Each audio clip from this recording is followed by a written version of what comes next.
AFR On Demand is brought to you by Breck Golf. Try Beaver Creek today, just 20 minutes from downtown Baton Rouge in the Zachary area. They've got a PGA Tour driving range, a short game practice area, 30 to 40-yard practice shots. It's a great place to chip and putt and practice if you don't have time for a full round. Book your tee time today, golf.breck.org, golf.breck.org. Matt Moscona. I'm very important. After further review. Say it one more time. After further review with Matt Moscona. And here we go. Live from the Raising Cane studio. Let's ride!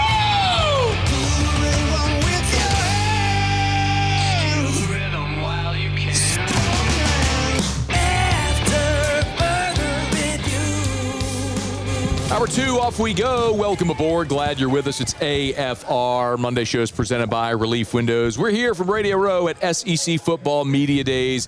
Day 1, our coverage all week is presented by Rev Fiber, Relief Windows, FMOL Health, Our Lady of the Lake, and Parish Construction and Roofing. Thanks to our great sponsors for making this trip possible and the opportunity to talk a lot of SEC football and a lot of college football throughout the course of these next 4 days, and talk to great, interesting people like Kimberly Beaudin, who is the CEO of the College Football Hall of Fame.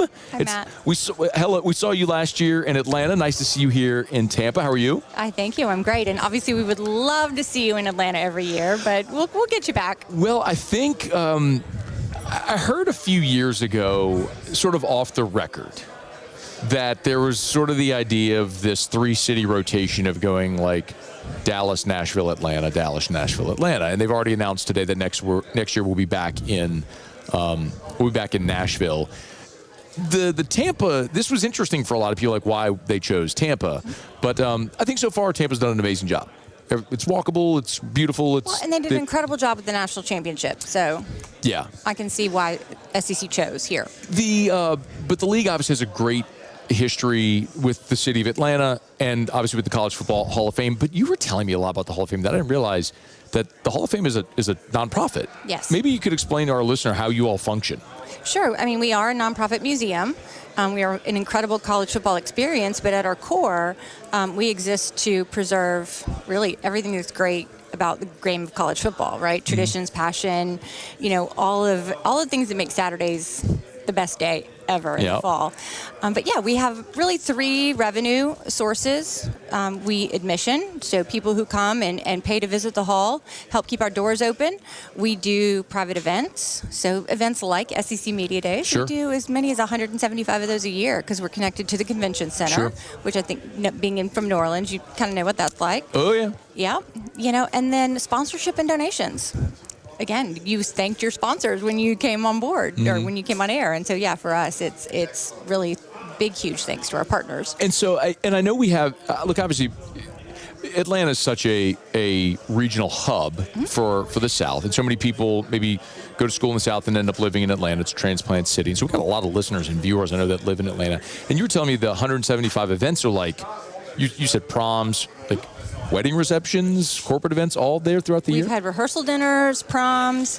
Again, we're connected to the convention center, so huge receptions. Sure. As many as 2,000 or 3,000 people, which is wonderful. It's amazing. But football ones are our favorites. I can imagine. What's a week when Media Days comes to Atlanta for to the Hall of Fame for Media Days in July? What is that week like for you and for your facility? We feel like it's what we were built for. So when we are wired with fiber, so we were built to be a broadcast hub in addition to this incredible museum. And so we love being able to host large-scale media events because then the college football world can see what we're capable of. But for us, we're doing a lot of this, a lot of walking around and enjoying Radio Row and getting to talk about the hall. I talk about the hall all day long. I think that's probably what you should be doing as the CEO of the Hall of Fame. Thank you. But it's just great opportunity for the Hall of Fame to shine on so many fronts. Beaudin, where are you from? Where are you from? Well, me? Yeah. I'm from about an hour from here, Polk County. Okay. Yeah. Well, I mean, you walked up and I said, Kimberly Beaudin. You're like, you're from Louisiana. You should know that. You got kin in Louisiana? I got kin that's French Canadian. Okay. But it's my husband's kin, but by marriage. Where's he from? He is from Connecticut. What? What? I mean, then we just draw the line from Acadiana to Connecticut. I didn't know that was coming. That's fair enough. But he went to Furman. How about that? No, look, I'm good either way. Now we're in Greenville, so. I'm just glad I got Beaudin right whenever you came up. If I'd choked on that one, that would have been a bummer. But the Hall of Fame, we talked about the mission, but also, like you mentioned, it's a museum, and you have the induction class as well. That was recently announced. So that'll be the induction will be in January. Is that right? The induction is in December. I'm sorry, December. Yes, that's right. In Las Vegas. The National Football Foundation hosts an incredible event, the National Football Foundation Awards Dinner. It will be December 8th this year in Vegas, and we will induct another incredible star-studded Hall of Fame class.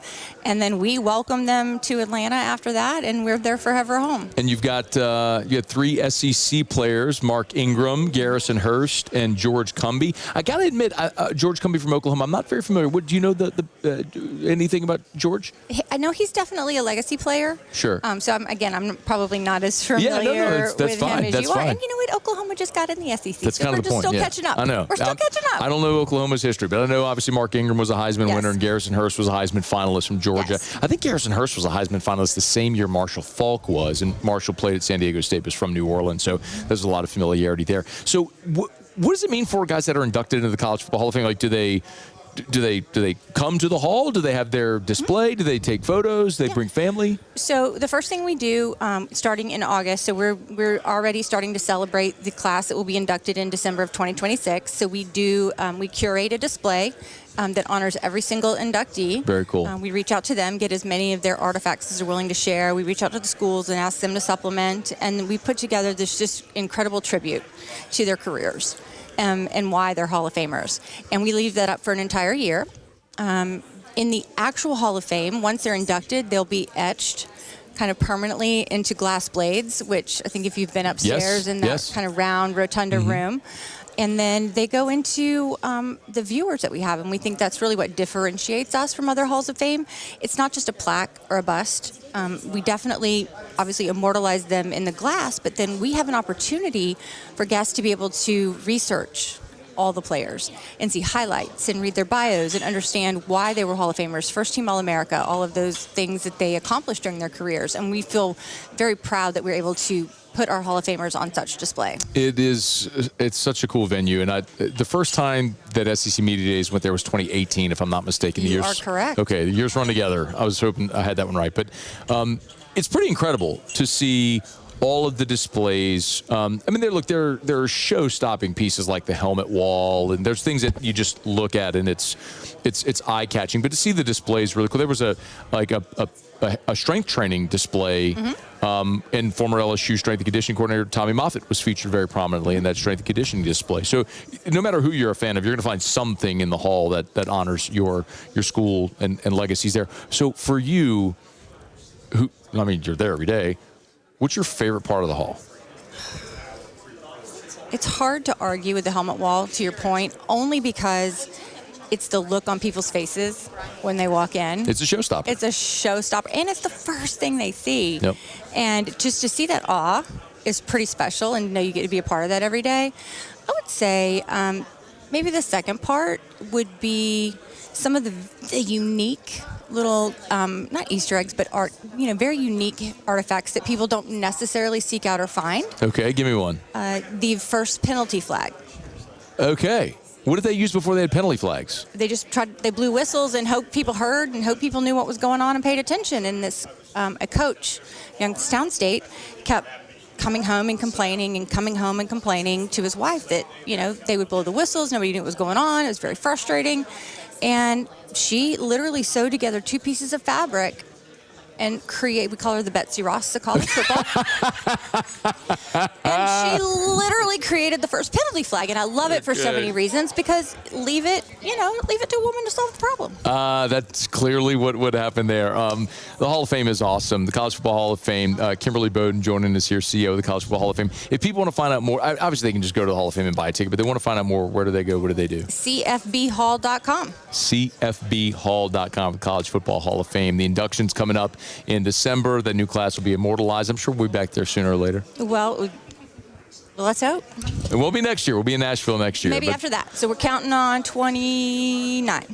28. 2020. Yeah. I think we might be back there soon. All right. Kimberly, it's a pleasure. Thank you so much for the time. Matt, thank you. It's our pleasure. It's Bye. After Further Review. We're here at Radio Row SEC Football Media Days, our coverage all week. Love telling you about our friends over at Evamore, EVAMOR, evamore.com, evamore.com. A great Louisiana product. Remember, you can find Evamore at retailers all over the country. Go to evamore.com, EVAMOR, evamore.com. Hit the store locator, find a store, type in your your zip code, and then boom, it'll pop up the retailer nearest you that sells Evamore. Find it, ask for it by name, EVAMOR, evamore.com. As a matter of fact, Michael Cobble sent me a photo today.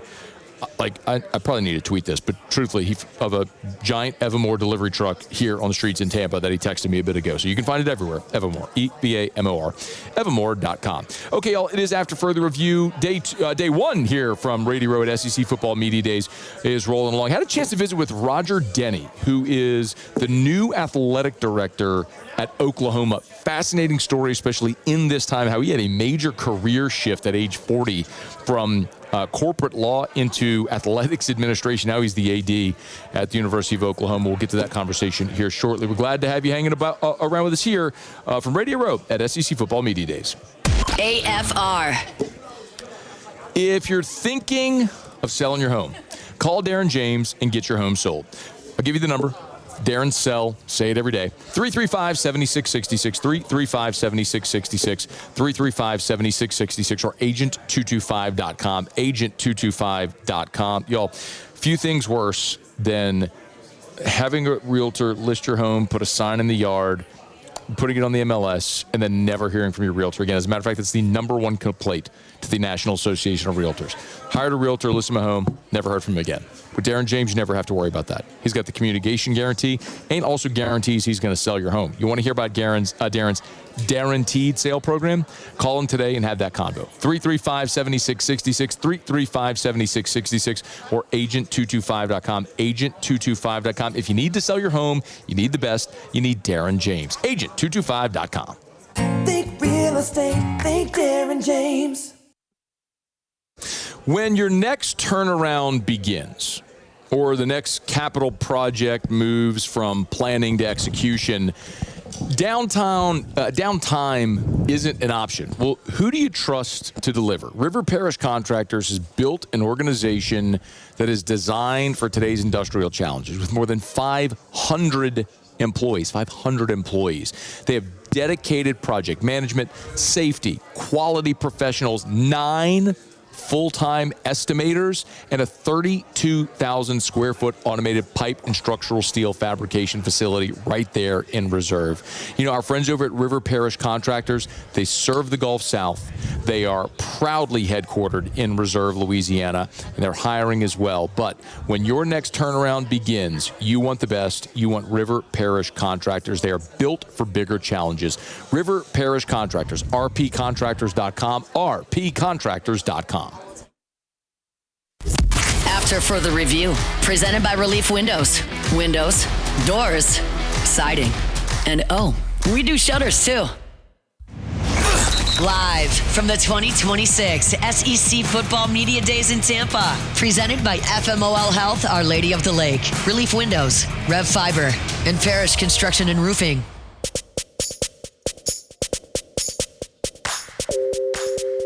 It was last year at SEC Football Media Days that we first met our friend Drew Fabianich, the new executive director of the Panini Senior Bowl, and he's good enough to hang out with us again here. How are you, sir? Great, Matt. Always a pleasure to be on with you. You said something last year when we visited that stuck with me, and I played the clip over and over and over and over again throughout the year. And it's when we were talking about Garrett Nussmeier, and you said, I can't forget 2024. Can't forget the tape that you saw in 2024. Well, Garrett showed up at your game and won the damn MVP of the game. Walk me through, we'll get to the draft in a second, but walk me through how that all transpired with Nuss, from obviously the disappointing season with the injury, then to making it to the Senior Bowl, practicing, playing, and having a great week. You know, I mean, just like when we talked about it, I mean, you can't forget, you can't unsee what you saw. That was it, can't unsee, yeah. Yeah, and it's like, I know what the ability was, and I knew he was hurt like week 1. I mean, you could tell. It was a whole different stroke. I mean, you know, his lower body wasn't involved as it was before, and you could tell he was pressing. You could tell he couldn't drive the ball. And again, there was something wrong with him, which, the NFL found out. I mean, they tried to correct it. He came down and he was healthy, at our game. And he looked like he did back in 24. Had a great week, and again, I think the injury piece played a big part in why he fell. And again, that's because everybody's got their own opinions, their own doctors. They're going to grade guys differently. And what it comes down to is, I know the question was asked because I've been in the draft room so many times. It was like, okay, well, is he going to be PUP guy? Does he have to have the surgery right now? Can he wait? Is it going to affect him? There's all those questions going around from the medical staff. And then the coaches are going to go like, okay, well, if he's not going to help us next year, we're not going to invest a high draft pick in him because it's not worth it, right? And that's why I think he fell. And he couldn't have felt, like we talked about earlier, he couldn't have been at a better spot now. To be with Mahomes and be with Andy Reid. Andy Reid's one of the greatest play callers of all time. And now Eric Bieniemy's back. Yep. I think it's just a great situation for us. I do. And it goes back. I told you. I've known him since he was 15 years old. And I worked with his dad. And they had every family member was at the Senior Bowl. They stayed for another day. Yeah. Had to get out before the parade started the next day. But it was a great experience for him, and I think it helped his confidence. But I knew he was wrecked. The way he tumbled. It's not because of lack of talent. Yeah. It's about a medical report. Aside from the weather, which freezing cold weather in Mobile in January is just weird. It can be cold in the South, but there's cold and then there's, Well, here's the wild thing. I used to bring a humongous flipping piece of luggage. And when I flew all the time with the Cowboys, it was one rollerboard and a backpack. That was it. And I could do 10 days, right? Like that. I used a gigantic one for Mobile. And my wife she go, why are you packing so much? I said, because it could be 20 and it could be 80. Yeah. You never know. Yeah. Because of coming off the water, it can get wicked cold. Yeah. And it was, I told people this, my coldest day was in Mobile at a Senior Bowl practice watching Jordy Nelson, and Jason Garrett and I wouldn't even sit down because the bleachers were so damn cold. Oh, so we stood up and watched, shivering watching practice, Well, aside from the cold weather, how else your maiden voyage, your first Senior Bowl as the executive director, how did it go? It went well. Had a very low drop rate of players that, bowed out during the week. Lowest it's ever been. And I'd like to continue that. And I think agents are starting to realize that the league wants the players to go through the entire process. And can you explain what that means? That you just the low drop rate. Can you explain what normally happens to the people who maybe aren't familiar? Sometimes agents will, hey, a kid has 2 good reps in a one-on-one, which, again, he should. 90% of the pass rush defense should win. The one-on-ones, receivers and DBs. Well, the receivers should win 90% of the time. It's a lot of air. But they'll pull those players out thinking that they've done enough to increase their draft stock. And you want them to stay and play the game. You want to stay the whole week, play the game. Yeah, because here's the thing. If they all stay, if 135 guys suit up just like I ask, they'll only play about 11 snaps in the game. Okay. That's it. Yeah. Right? So I'm there to protect them, right? But it's also a showcase for them to compete at the highest level. And I say this to the players. They always say, well, hey, what should I expect? I said, you should expect a very competitive situation. I said, regardless of whether you're in the SEC, Big Ten, whatever, there's going to be guys you lined up against that are going to be working at UPS next week.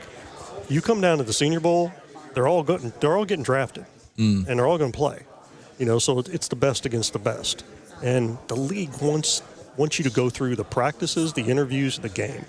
Because if you can show that you enjoy to play, that you love to play, that's what you want in your building. Because an NFL locker room will eat your ass alive if you don't love to play. Because the veterans won't stand for it. They won't. They'll run them off. Because that's their job, too. Yeah. It's not that they're trying to take the job, but you're messing with my money if you're just doing this half-assed, if you're just going through the motions. So, again, that's what they're looking for. You know, Ozzie Newsome was down speaking at a Mobile and Baldwin County partnership that we do for like high school leaders. And, you know, he's been with the Ravens for almost his entire career. You know, was with Cleveland then, he was with Ravens. He said the one most important piece is whether they want to compete. So now if you're coming down to interview, to practice and play, you're showing that you want to compete. Yeah. You know, and that's the biggest thing. That's the biggest thing about it. So. Drew Fabianich is with us, Executive Director of the Panini Senior Bowl. Our coverage all week here is brought to you by FMOL Health, Our Lady of the Lake, Parish Construction and Roofing, Rev Fiber, and Relief Windows. I know you're here and you're already starting to think. I would imagine as soon as the game ends, you start thinking about the next year. Like it has to be, right? It's recruiting. It's you have to be there. I got to ask you, interestingly enough, another LSU quarterback. I want to get your thoughts on Sam Leavitt because, I mean, now he's dealing with the Liz Frank and but he can spend 2 years at LSU. And my understanding, Drew, is he came to LSU with the understanding, the expectation of being on a 2-year deal with LSU. Now, if he's a top 10 pick, he's going to go, right? Mm-hmm. But what's your thoughts on Leavitt today? Well, he's got to show more consistency. You know, there was some sporadic, you know, points in his career, you know, when he was at Arizona State that, you know, it was too up and down for me. You got to show that you can be a game manager. You got to show that you make sound decisions. You know, a lot of times he was forcing the ball, trying to make things happen when he shouldn't have. He should just, hey, learn to play another play. You know, don't do stupid things. You know, don't turn the ball over. You know, he's talented. He's a really good athlete. Now, if the foot's bothering him, that's going to be a problem because he's an athletic kid. And he's a big man, too, so it's not like that foot's going to have less stress on it. You know, and again, I'm not going to put a round value on him right now, but, sure. You know, he's talented enough to probably end up being a starting quarterback in the NFL. Okay. You know. So every bit I've heard is that from people within the program here throughout June in the work is that he is legitimately 100%. I believe my information is good. So that's a great jumping off point this season. Who else on this LSU roster are you starting to think about scouting for the game? I mean, you know, we looked at mostly all of them. I mean, just even ones from last year. Weeks was on our board last year. Yeah, sure. I mean, we're going because juniors can go now, right? Draft eligible juniors can play Super Bowl. As long as they graduate. Okay. If they graduate before December or in December, we can have them in the game now. Okay. Which we had about, I think, 6 last year. You know, like Colton Hood. You know, he was a junior early out. I'm looking at them all, and put it this way. I'm going to monitor this throughout the year just like I always do. And, you know, if somebody surfaces, if somebody, you know, improves, if somebody gets better, I mean, they can play their way in. But I can promise you we probably have anywhere from 4 to 5 guys, you know, probably on our 300. You know, our top 300 is going to come out on August 20th. You know, we're going to start a podcast in August. Okay. Senior Bowl show. So we're, like I said, we're way ahead, Matt. So I felt behind last year. I did. Now I know the cadence, so I'm already ahead of it. We have 300 done already. Okay. Now we scrambled like hell to get it done by like August 25th last year because I didn't have time. What was the time frame with Jim? When Jim Nagy, of course, left that role to go be the GM at Oklahoma, and Drew came in. So what was that time frame then? Jeez, it was kind of a whirlwind. I didn't get moved down there until middle May. Okay. So I was really behind. So I think the game ends. You're talking January. Yeah. January. So you're 4 or 5 months behind. Yeah. Okay. Got it. Now, like I said, I feel like I'm 6 weeks ahead, which is wonderful. Yeah. Because now I kind of know where. I know where everything's going to happen. I know when everything is going to happen. And I also know that there's certain obligations that I have in the city that, you know, I have to deal with too. You know, there's a lot of kissing babies and shaking hands. Sure. Well, you know, I mean, our relationship, our radio station's relationship with the Senior Bowl has been awesome. And obviously we know that it was Jake and T-Bob. Now Jake and Flynn go and do their shows down there. For our site, LouisianaSports.net, Ross Jackson, who's our Saints writer, goes and covers the Senior Bowl as well. So we've had a great relationship with your event. We'd love to be partnered in that way. You mentioned the 300, so that's basically your board of 300 potential players for the game, yeah? Correct. Where do you see the biggest, now I'm thinking about for college football for 26, where do you see the biggest glut of talent? Maybe a team that you think is, there's a lot of those guys popping up on our board. Notre Dame. Okay. Yeah, if normally they don't lose juniors, But if they lost the juniors, they may have 10 draft picks. Okay. Maybe. You know, Texas is loaded too, but a little bit more so younger guys. If they lose some juniors, they could probably have about 7 to 8, What's a team that you would typically expect to see more talent that maybe doesn't appear to have it this year, or just less than? I can't even, maybe UCLA. Okay. I would expect them to be more talented. But I think they're young, and I think the head coach is just kind of learning the waters out there. And competing against SC is really difficult because they have a lot of money. Yeah, for sure. And here's one too I'm going to throw at you too. Why is Texas Tech getting their tail kicked so much? You know why? Because they're making the right choices on those the transfers they're bringing in. They're all players. Yeah. Well, guess what? You spend that much money, you better get it right. Yeah. And they're not the ones spending the most money. There are 3 or 4 other teams that spend a hell of a lot more than they do, but you never hear about it. Just hear about Texas Tech. Their evaluation? Yeah. I mean, they do a great job with evaluations. Great job. In the few minutes we have left, I want to be respectful of your time. We're coming up on a break, but I do want to ask you also, we're going to keep I'm just thinking of the top tier LSU guys that they got in the portal, which you just sparked my memory. So the other 2 at the top, aside from Leavitt, are Seaton and Princewill Umanmielen. Look, that's a guy who protects the blind side and who rushes the blind side. Maybe a thought on both of those 2 guys? Put it this way. I think the rusher, is going to be the worst. He's going to be a situational pass rusher in the league. He might fit better as a 3-4 outside linebacker just because of the body type than playing a 7 technique against a really good tight end.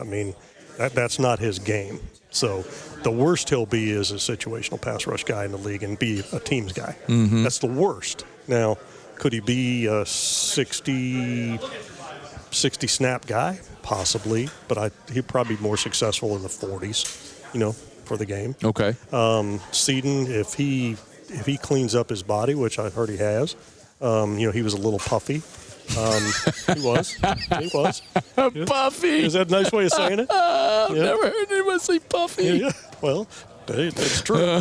It's true. But no, plump, rotund, soft. I've heard a lot of puffy. I don't think I've heard. See, there you go. Stay Puft Marshmallow. Oh, man. No, he's got all the traits. And there's a lot of guys that think they're left tackle. He is a left tackle. Okay. There are a lot of guys that are playing left tackle that could end up being right tackles or guards because they don't have, we always call it blue feet, which was elite foot speed, and he's got elite foot speed. And he can bend. He's powerful. He's as advertised. And again, you can't put the value on those guys that are that good. Yeah. Tyron Smith comes right to my mind, As a comp? No. Oh, okay. I'm just saying. You're saying as a guy that's that guy. Yeah, sure. It's that sure. valuable. Yeah. No, I hadn't put a comp on that kid yet. Normally I do. It's got to be the right one. Yeah. Like I threw out Donovan McNabb for Sellers, right? Okay. Last year, just because of the body type and the throwing. Sellers is bigger than McNabb, though, huh? No. Okay. You look at Donovan McNabb's a big man now. Yeah. When you go up close to Donovan, you see those big legs. Yeah. Big physical. But height. Yeah. Pretty close. Okay. Pretty close. Saw Donovan at spins it as yeah. well, too, because, Donovan McNabb was at Syracuse. He threw the ball 12 times a game.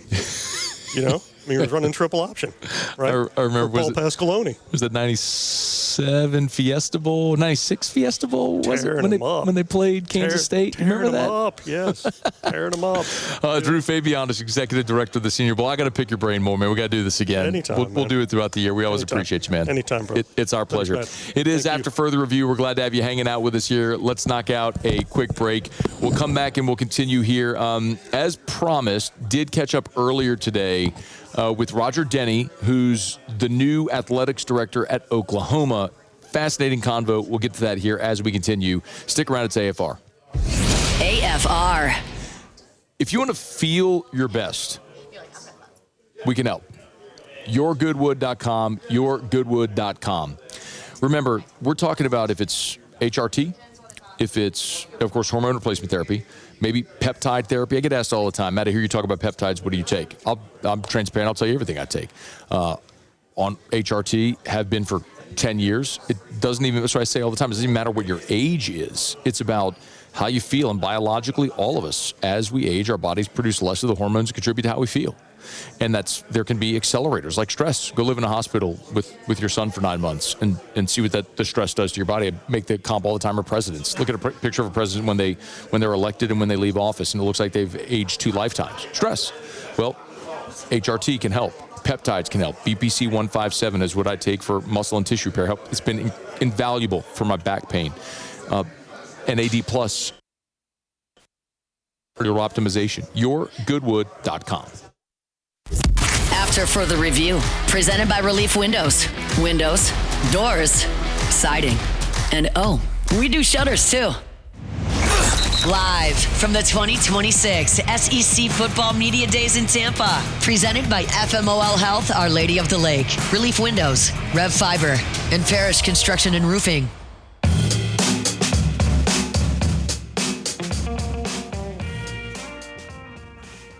We continue our coverage from Radio Row here at SEC Football Media Days, Day 1. Our coverage presented by Parish Construction and Roofing, Rev Fiber, Relief Windows, and FMOL Health, Our Lady of the Lake.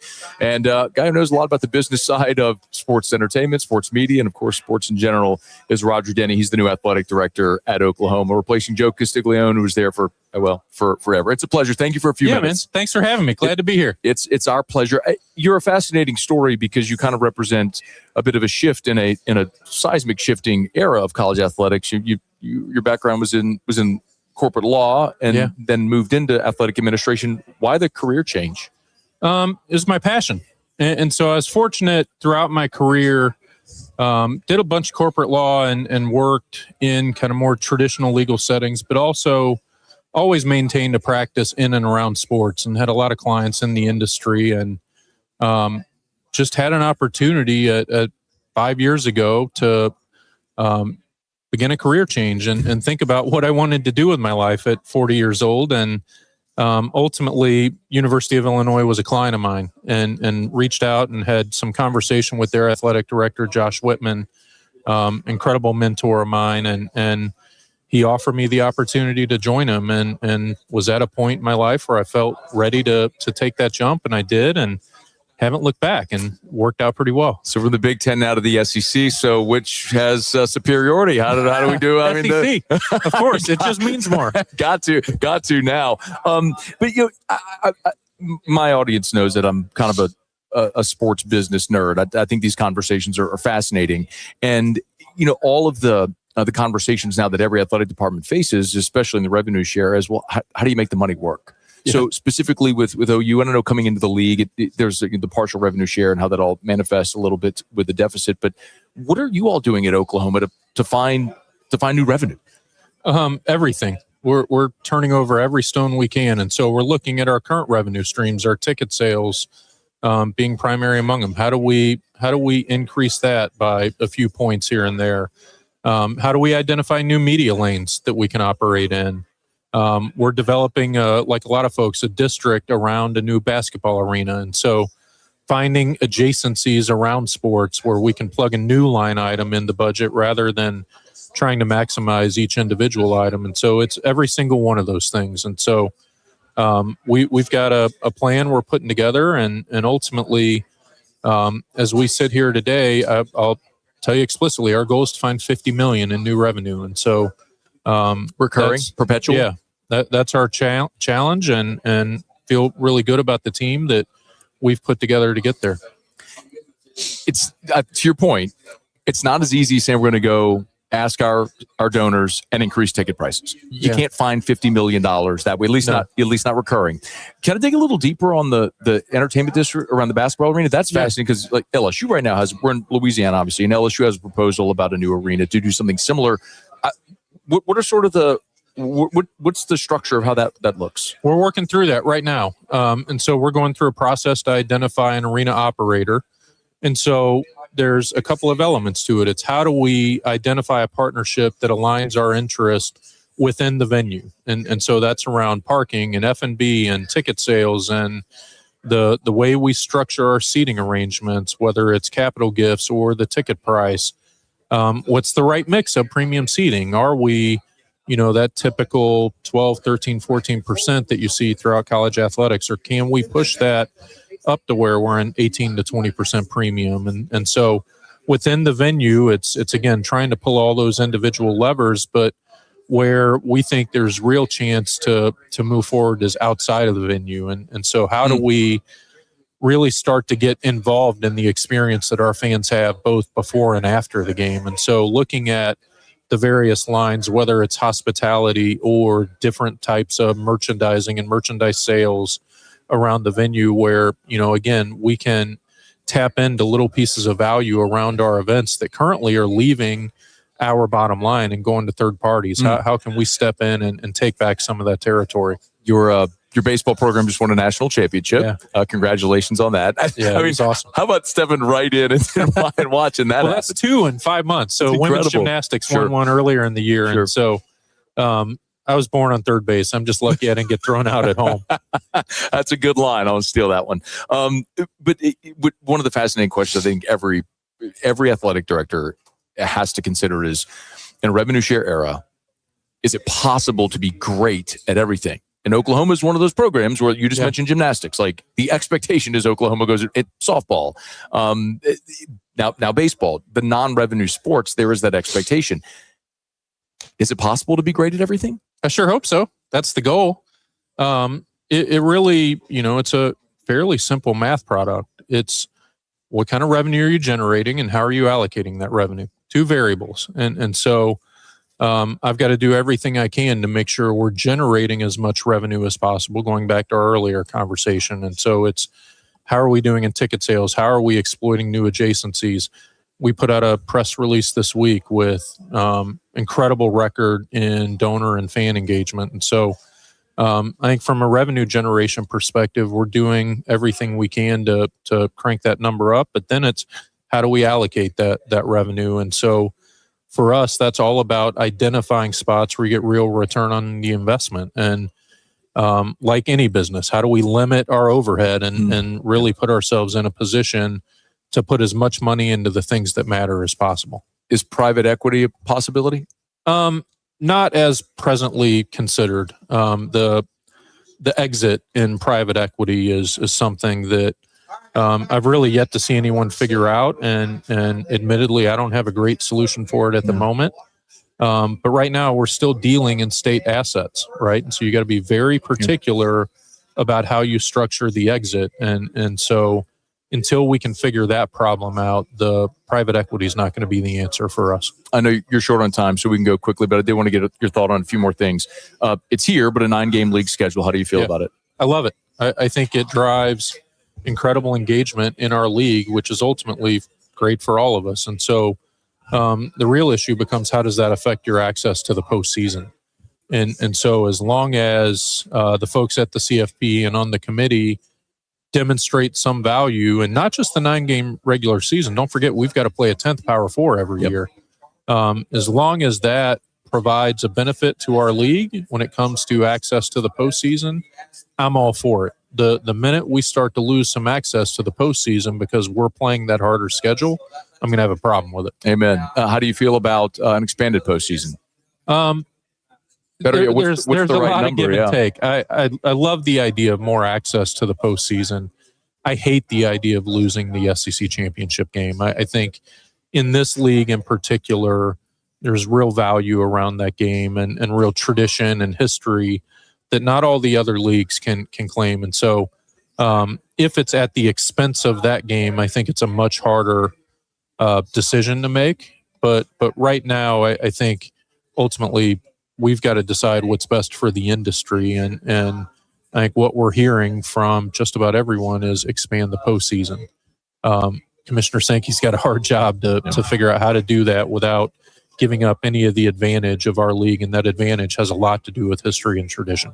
Very generous with your time. I know they're trying to get you out of here, but I do appreciate you sitting with us for a few minutes. Thank you. My pleasure. That is Oklahoma's new athletic director, Roger Denny. And it's one of the reasons you love to come to an event like this, because when else are you going to be able to sit down with 10 minutes with the new AD at Oklahoma and talk about private equity and rev share and all the different things they have going on? We appreciate a couple of minutes. We appreciate our friends over at Rouse's, the official supermarket of the New Orleans Saints, Rouse's.com, Rouse's.com. Hey, I want to let you know this Saturday at all Rouse's locations from 11 to 2, this Saturday 11 to 2, it's a taste of summer.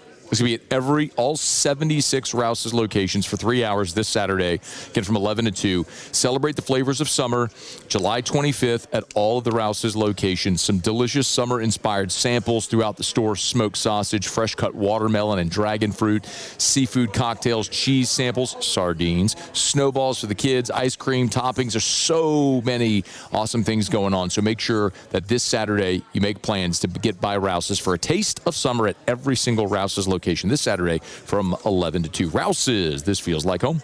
All right, it's after further review. Day 1 of SEC Football Media Days. Our coverage all week is brought to you by Relief Windows, Rev Fiber, FMOL Health, Our Lady of the Lake, and Parish Construction and Roofing. Thanks so much to our great sponsors. Without them, weeks like this here at SEC Media Days are not possible. We'll now get our final break, come back, wrap up hour number 2 with maybe the line of the day, which came from Josh Heupel about Lane Kiffin. You'll hear it next if you haven't already. It's AFR. AFR. We are brought to you by our friends over at Clegg's Nursery, 4 locations in the greater Baton Rouge area. Siega near Airline, LA 16 in Denham, Mid-City on Don Moore, Garden Center on Greenwell Springs. We had Drew's birthday party this past Saturday. It was awesome. It's always a pool party. But I'm telling you, one of the great things that accentuates the outdoor area for our friends and family whenever it comes to celebrate Drew are all the beautiful flowers in the flower beds, in the patio pots that we have on the pool ledge, by the fire pit, and the outdoor kitchen, the whole area. It just beautifies and accentuates all of your outdoor spaces. And there's no place better to go than Clegg's. Yes, I'm insanely biased, but also it's true. They're the largest garden center in the state of Louisiana, the one on Greenwell Springs. But there's 4 locations with endless supply of different flowers and plants and beautiful summer blooms to beautify your outdoor space and add that pop of color. And then everything else you would need as well. You can buy local, shop local, and tell them Matt sent you to Clegg's Nursery. If you are even thinking about a metal building, ProForm Steel, formed right, built strong, ProFormLA.com, ProFormLA.com. Listen, if for any reason you've bought or built metal buildings in the past, you probably know who Brandon Golson is. This is the new endeavor. It's ProForm Steel. Look, he's on the licensing board. When you talk about a great builder, great operator with great ethics, you want ProForm Steel. ProFormLA.com, ProFormLA.com. I want to remind you that all of their materials, literally every material that goes into their metal buildings, all American made. Their lead times are about a month faster than competitors. So they're going to get you your finished product more quickly, and they're going to get it to you free.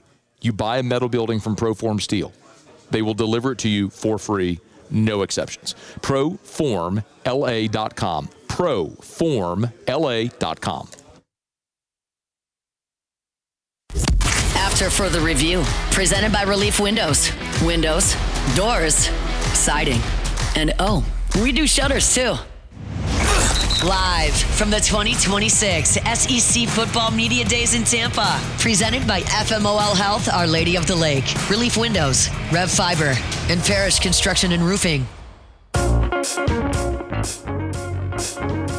Maybe, just maybe, Josh Heupel feeling himself a little, or maybe Josh Heupel was just embracing the moment here on day 1 at SEC Football Media Days, which I have to say, I love and respect when people actually decide to have a little fun instead of being totally buttoned up. So hat tip to Josh Heupel when our friend Chessa Boucher lobbed a question to Josh Heupel about Lane Kiffin returning to Knoxville this year, coaching the LSU Tigers. Of course, notably when Kiffin was the coach at Ole Miss and returned to Knoxville for the first time, whereas we all remember he left in the dead of night after 1 season on Rocky Top. They lobbed ketchup and mustard bottles and almost hit him with a golf ball as well. Well, Josh Heupel tapped in that a little bit. Here was the sound. Certainly hope our fan base hasn't cooled off. So, whether it's the grocery stores being fully stocked with mustard, or our sports stores making sure that they got reinforcements on the golf balls. Hopefully, Knoxville's ready for his arrival.